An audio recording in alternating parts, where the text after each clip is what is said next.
Hello guys, welcome back to my channel. এখন গরমের দিন, তাই আপনাদের সাথে এখন একটা পুডিং রেসিপি শেয়ার করব।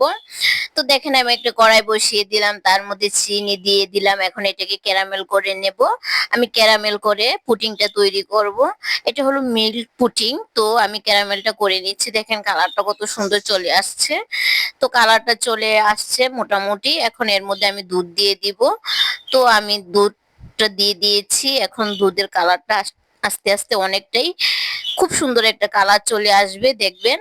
এখন দেখেন আমি জাল করে নিচ্ছি, অনেকটা সময় জাল করে নিতে হবে। তো জাল করে নিচ্ছি, জাল করে ভালোভাবে বলক উঠে গেছে। এখন এর মধ্যে দিয়ে দিব আগার আগার। তো আগার আগার দিয়ে এটাকে অনেকটা সময় জাল করে নিব। তো দেখেন দুধের কালারটা কত সুন্দর চলে আসছে।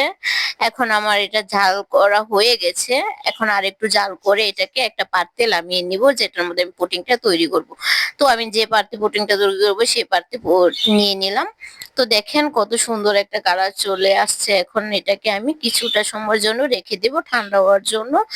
তো ঠান্ডা হয়ে গেছে। এখন এটাকে আমি দেখেন কি সুন্দর করে পুডিংটা তৈরি হয়ে গেছে।